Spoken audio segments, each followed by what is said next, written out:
90 seconds. That's how long it takes me to hear a client's childhood story. Not in what she says, but in how her voice changes when I ask her one question. What do you charge? The pitch drops. The pace speeds up.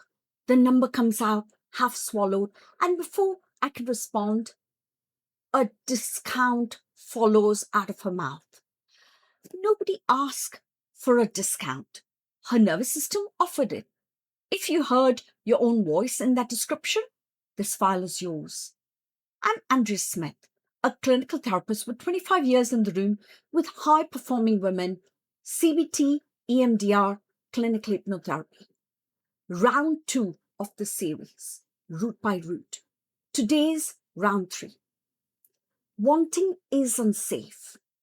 The belief, wanting money openly, puts me in danger. It grows one pattern, the money ghost, which costs more per year than any of my other patterns I teach.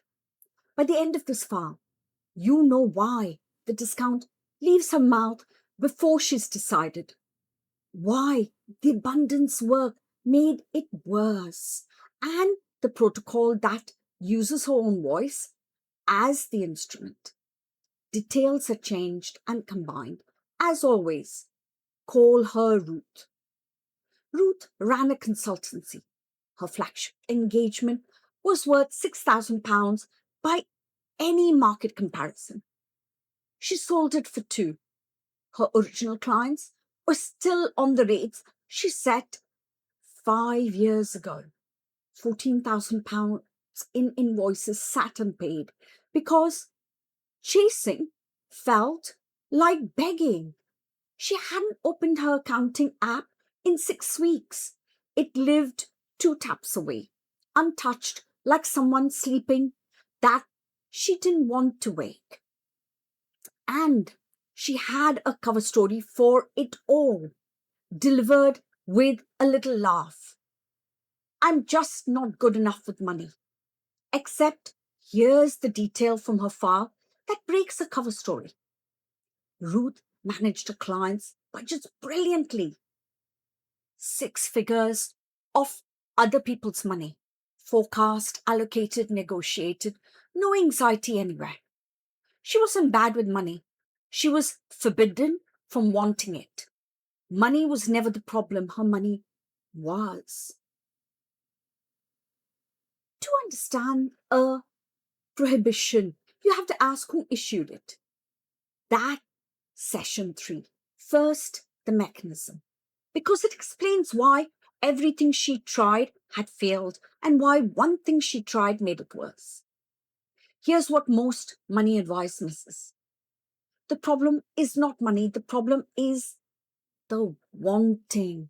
Wanting is a whole appetitive system in the brain, reaching, asking, claiming, and every system, it can be trained. A child who learns that asking openly brings shame. Who do you think you are? The sigh, the tightening at the table doesn't stop wanting. She learns to want it silently, to pre-shrink the ask, to apologize for the appetite before anyone else can. Wire that in 20 years, and here's the adult results. Her amygdala tags her own numbers as a threat. Her bank balance, her invoices, her pricing page looks at them, triggers the same physiology as danger. And you know what happens next from this whole series. The prefrontal cortex goes offline. She's not avoiding a spreadsheet, she's avoiding a predator. Now, run the popular cure through that machinery. Abundance mindset, the manifestation. Money flows to me easily. You're asking a nervous system that fears wanting to want harder and louder. For a woman with this root, every affirmation is a small act of the very thing her body has classified as dangerous. That's why the abundance work didn't just fail Ruth, it spiked her. She left every session more anxious than she arrived, and then, of course, concluded that she was the one who was broken. So let me say the controversial thing plainly. You don't have a money block. You have a wanting injury. You cannot manifest your way round an injury. You treat it. In session 3, I asked Ruth what money was like in her house she grew up in.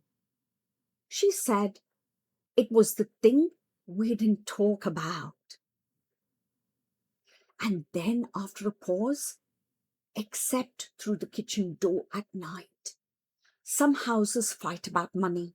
Some houses go silent about it. Both teach the child the same lesson.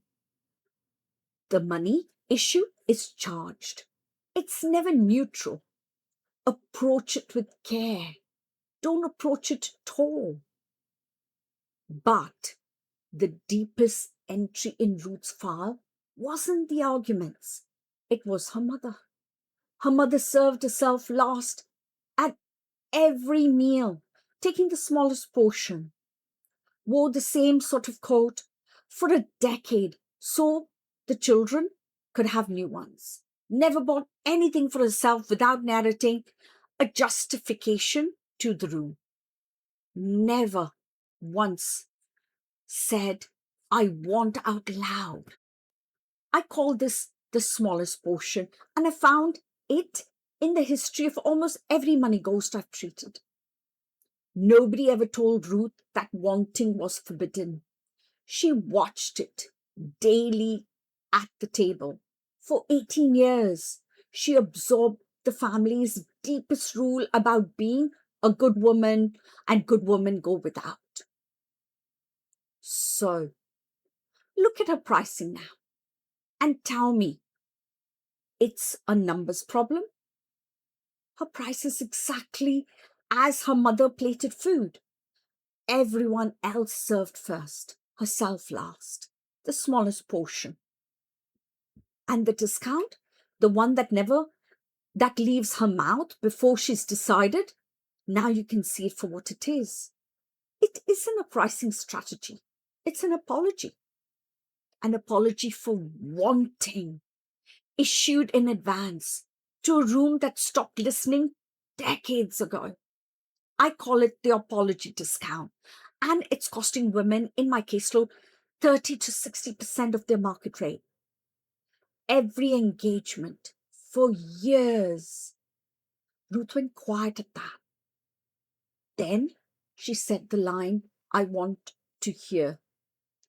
I've been apologizing to a kitchen that isn't there anymore. So the work becomes practical.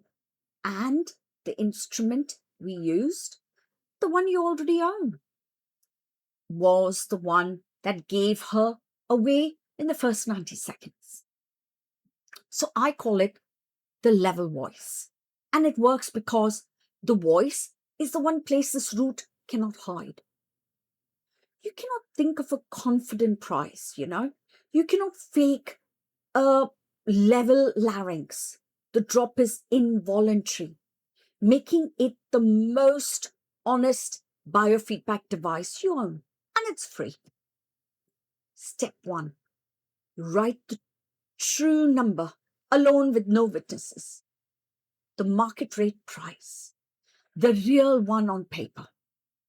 Then sit for 60 seconds and notice the body, the chest, the throat, the urge to add, but you're not fighting the reaction, you're taking its measurements. Step 2, record yourself saying the full price sentence once a day. The engagement is £6,000, flat, no softeners, no ish, no little laugh. Then, this is the hard part. 10 seconds of silence after the number. Play it back. Listen for one thing only. Did the pitch drop on the number? First week it will. You're not judging. You are tracking it like a physio tracks the range of motion. So, step 3, regulate, then say it live, starting with the low stakes. 90 seconds of a long exhale. In for 4, out for 8. Then the level sentence in a real but small context to a colleague, in a voice note, on the discovery call for its small project. The graduated ladder matters. Do you know why? Because the body updates it one rung at a time. Now, step 4, hold the silence, log the line. After the number, count to 10 in your head, and then let the other person speak first. The apology, discount lives in that silence and, dies there too. Then write one line. What my voice did, what I feared, what actually happened. By week 3, Ruth's log was the most persuasive document in her file because the fear catastrophe had a perfect attendance record of never showing up. The rule under all 4: when the pitch is level, the root's level. Your voice will tell you the rewire is done before your mind believes it. Now, day 30. What the file shows. 3 entries from Ruth's file. 1 price, £60,000, stated level on a real call, followed by full 10 seconds of silence. The client's response was a question about start dates, not a flinch. Start dates.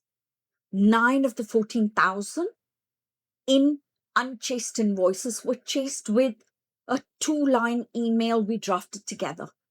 7 of it was paid within the week. The kitchen door, it turned out, was not the other side of her inbox. And the honest entry, the voice still drops sometimes. And the biggest numbers with the oldest clients. But she hears it now in real time. And a drop she can hear as a root she can catch. That's the difference between day 1 and day 30. The pattern didn't vanish. It lost its invisibility. So before ending, tell me in the comments, in one sentence, the unspoken rule about money in the house you grew up in. It's important for you to do this work. I read every single one, and I promise you'll recognize yourself in other people's answers. Now, if you want to know more whether the money ghost is your dominant pattern or whether it's stacked with another, most women run 2 or 3. My free inner critic scorecard finds it in 3 minutes. First link in the description. Now, next in the series, route 4, stopping is unsafe. The route behind a woman who launches with a chest infection, treats sleep deprivation as a badge of honor, and cannot sit still in her own home without a task in hand. It grows the pusher, and it was wired into the houses where the last time everything stopped and something bad happened. So if your body's sounding alarms, you have been overriding for months and the file is already yours. I'll see you there. Thank you for listening to this. Take care. Bye for now.